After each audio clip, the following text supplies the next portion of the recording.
And we're live. Good day. Today, I'm going to bring forward an important topic. Basically, I've titled this episode as How to Make Friends with Your Triggers. Important information for you right now. So let's begin with what a trigger is. So, how often are you having a conversation with someone, reading something on Facebook, or watching something on TV or seeing it occur in the world, and instantly you are angry, mad, sad, some really strong emotion. You don't know where it came from. All you are is witnessing something and you are against it, or you want to attack it, or maybe you want to run away, fight or flight. It happens to us every day. And it's important first that we understand when this is starting to happen and take a breath and take a moment to just start to realize what's going on in our body. Because the minute you're in fight or flight, you're going to do something that's going to push somebody away, slash them with words, be violent, or just simply run away. But this is your body telling you something. And right now, it's really important information because our triggers, our past traumas, everything that's gone on in our life has happened to teach us something, to help us learn.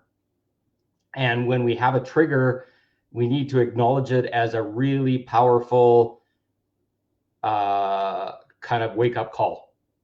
In that moment, we have people come into our life, and it's happening more and more and more, where people will come into our life and they'll have a contract before you even came here to come and trigger you in this moment, so that you'll start to become aware of something that's unhealed or raw still inside you, that hasn't been looked at, that's in your shadow, that's begging to come out.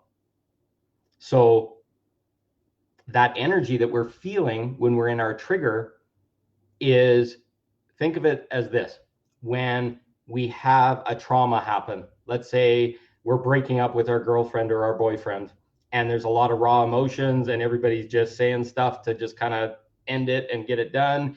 And there's this big bubble of anger, fear, frustration, sadness, whatever was going on, and we just don't want to deal with it. So think of it as we put it in a bubble and it goes down into our chest, and we squeeze it and we push it down and we say, nope, I'm not going to deal with that anymore. This is done. I'm past it. I'm all safe and all good. And then that little thing will poke its head up on a regular basis. You go to have a relationship with somebody else and somebody will say something that triggers you back to that. And then you'll be just like angry, and maybe it'll get to be this pattern where you just push everybody away, and nothing ever gets done about the original trauma. And that trauma, maybe we think it's with our girlfriend or boyfriend, but maybe it goes back to our mom or dad, or something that happened when we were a child, and it's stuck in there and it has no way to get out, and it screams and yells. And I look at it as a bit of our inner child, especially when it's a wound that we were received when we were younger. That inner child kind of shut itself off and locked itself in a cage and hid under the mattress in the bedroom, and has been hiding there ever since. It doesn't trust anybody.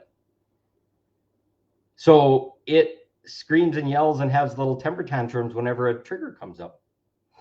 And it's just listening. It's waiting until you're going to deal with it and start to make friends with that part of ourselves again.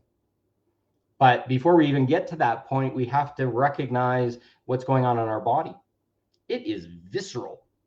And I know you've been triggered, and it will make you stop. It'll make you stop breathing. It'll freeze every bone in your body. You may go into complete fawning, is another thing other than fight or flight, where you just basically kind of go and just participate in whatever because you're too afraid to have any action and not make any more anger or make the situation worse. So we have all these little responses that are going on in our body. And right now, those little responses are being pressured to bubble up as the world crushes us and things get messy and ugly. Those little bubbles will start popping up. And now it's time to start to learn the tools to deal with it. So what do? You're all of a sudden triggered. I said the first one, most important one right now, is to stop and step back. If it's violence or whatever, step back and observe for a moment, just to see if they're actually something that's coming at you, or if it's you're observing the trigger in someone else. But just start to ask yourself, what's going on? Where's this coming from? Because it is so visceral and so intense and so ugly and so painful. You literally are instantly back in whatever event that happened. And something really powerful is to say, what's going on? Huh, I'm back at home and this person is doing this thing to me and I don't want it. And this person just said the exact same word that they said when they held my head down and told me I couldn't go anywhere, or they did something, whatever it is. And it can be anything. It could be just a simple word in an argument in the past. It doesn't have to be violence. It doesn't have to be physical or whatever, but you'll go back to a point in time. And that awareness, that consciousness for a moment saying, where am I? Is going to give you a massive clue. And maybe not, you're not going to solve it right here and right now, but where am I? What's going on? And take note of it. And then next, start to take control of your breathing. Take a breath, because more than likely you're curled up, your chest is probably caved in and you don't know what to do. And that lack of breathing is actually making you feel more and more and more anxious, because you're killing yourself. You're not breathing enough air and you're getting suffocated. So take a breath. Pull your shoulders back, take a breath, constantly analyzing. I'm not saying put yourself in any danger, but consciously analyzing what's going on, and feel it in your body. It's visceral. You're turned on. You're maybe a warrior in that moment. You want to hack and slash and hurt and stop them and all these kind of things. Just observe yourself. This is a step in self-mastery. Can we be in our most triggered state, our most energized, powerful, scared, wanting to protect, all these kind of things at the same moment? This is us. This is the true self. It's out of the cage for a moment. It's been unbottled and you want to unleash fury on whatever that thing is. But I'm going to tell you right now, you don't even know what the thing is until you start asking questions. This person just poked you. They said something that got you right back into that point. Honor that. And I'm not saying you thank them right then and there, because most of the time you're just like too triggered to do it, but just honor that. Okay, something's coming up and I need to be aware of it. It's in my body. And notice how all conscious thought is gone. You're just like in raw reptilian mode of trying to protect yourself and save yourself from this perceived danger. What's your body doing? Oh, it's tangled up. My arms are tight. Maybe I'm making fists. I'm triggered. I'm ready to defend myself. Well, think how powerful this is. Maybe at the time that this triggering thing happened, you didn't feel safe to defend yourself. Now your warrior is coming up. That part of you that has all your power, your strength, is ready to protect you. This is where that shining moment I talked earlier about, talking to the inner child is recognizing all this. And now it's saying, holy shit, where did this all come from? I've never felt this protected. Now, this is the fun part, because it can be really, really cool and really, really exciting, because now you're completely in your body. For once, everything, you're either being pulled directly into your body and grounded and completely filling your soul into your body, or at the same time, you might want to be escaping. A lot of people's conscious reaction is to just run away. So they'll go out of their body or they won't even participate. But to consciously acknowledge what your body's telling you in that moment is a gift, because the body has been scared. It is going back to that, reverted to that child state, and it doesn't know what to do. Now you're saying, okay, I hear you, body. Where's the danger? Let's look around. Observe, okay? There's no mountain lion going to pounce. There's nobody with a knife or whatever. I'm just feeling something. Whew, big, because you're not dying. Most of us think when we get in that trigger state where the next step is dying. No, we're now consciously navigating our nervous system. We're starting to recognize what's turned on, what's frightened, what's scared, what's in that state all the time. And we're starting to be able to consciously navigate it. Nothing bad's happening right now. I'm just re-experiencing an old memory. That old memory is now controlling my now. What's going on? So now your trigger is starting to help you map your body. It's saying, okay, there's something wrong, but it's in my mind, it's in my thoughts, it's in the past, it's something that's holding me back, it's something that I've created a whole bunch of armor and rules around. Now consciously ask some questions. Why do I still need to be afraid? Well, that person snuck up on me, and it happens all the time. Or one that I had as a child, my dad would yell at me over not eating my vegetables, which was a complete overreaction, but screaming with rage and wanting to spank me. It made me so that every time a loud noise or a voice came up, my whole nervous system went like this because I didn't expect it. It just came out of nowhere. So now you go back and say, okay, well, is that happening now? Do I have the conscious awareness to be able to speak in my safety and my protection now? Ooh, magic. All of a sudden, it's like, okay. So next time, now that you're consciously aware of what's going on, and now you've kind of maybe separated the dad stuff, like I was talking about, from the person that's in front of you, now you can consciously go up to him and say, hey, what are you yelling about?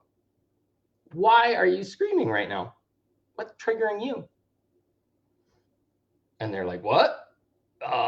Okay. And now maybe that contract, you're starting to see that maybe you now stepping in and mastering yourself and your nervous system gives another person to help them regulate their nervous system. Ask them some questions. What's the first thing you're thinking about? And I'm not saying you have to do this the first time. It's an all you situation, and maybe the first 10 or 100 times until you've kind of got to that space. And then all of a sudden you're like, you're not triggered anymore. And the stupid little things just kind of pass by. It's like, hey, what's causing you to yell? Why are you wanting to hurt someone? Why are you speaking to that person that way? And they're like, what? Because now you consciously pull them back into their body. They're no longer in their trigger, and they're not even sure what's going on. Most of us are so subconscious when we have battles, when we have fights, when things are getting us triggered. But let's come back to consciousness. Let's come back to our body. Let's start to ask questions. And it feels so alive in your body, because now this thing that you felt was going to kill you and you had no conscious awareness of or ability to control, now all of a sudden you're like, no, let's calm down. Let's take a breath.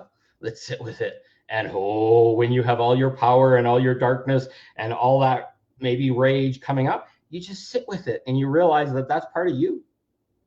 That's your warrior. It's ready to protect you. How many times have you been told that's not okay to be like that or talk like that or whatever? And then it makes you small. Now all of a sudden you're in your trigger and you're getting your full dark and your full light, and you'll be able to say, ooh, nobody's ever going to touch me again. You speak to me like that, and you're never going to be in my life again.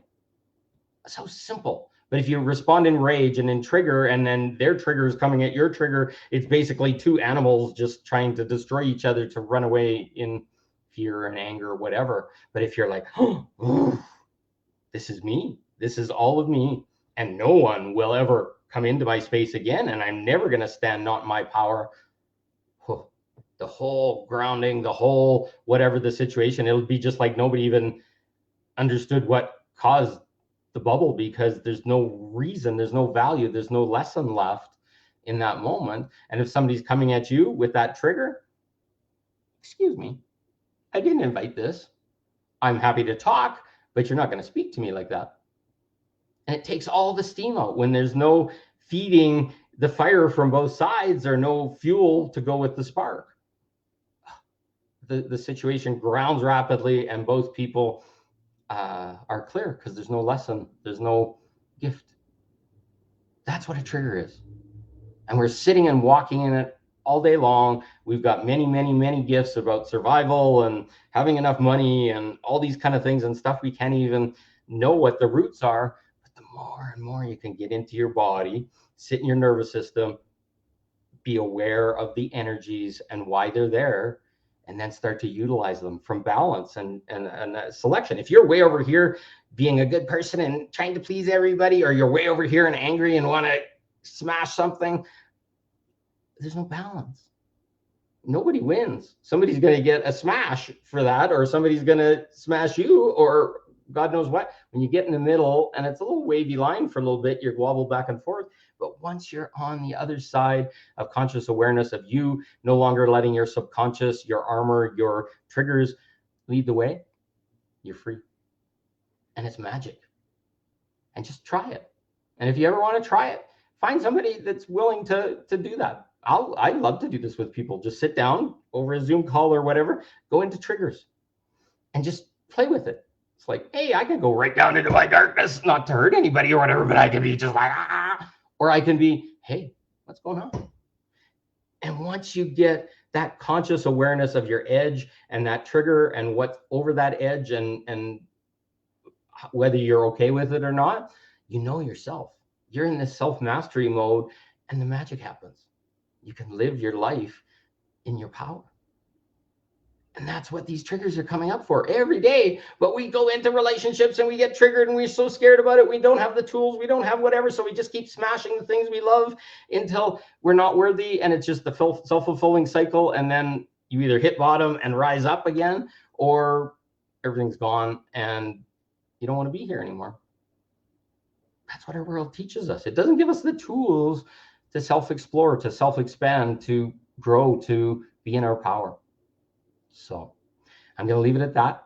But if there's any questions, put them below or put them in the group notes. And I'm happy to share this with people. This is key training. Everybody should have this. And once they have it, go out and explore it with people that you trust. And then it becomes this superpower as you continue to walk out in the world and deal with anything that shows up. Once you understand that you're not going to die and you're not going to explode the world, you're not going to hurt someone because you know who you are and you don't believe in that, you can walk anywhere. It's magic. So I love you all. Thank you for listening, and you have a great day. See you soon. Go explore your triggers. It's fun.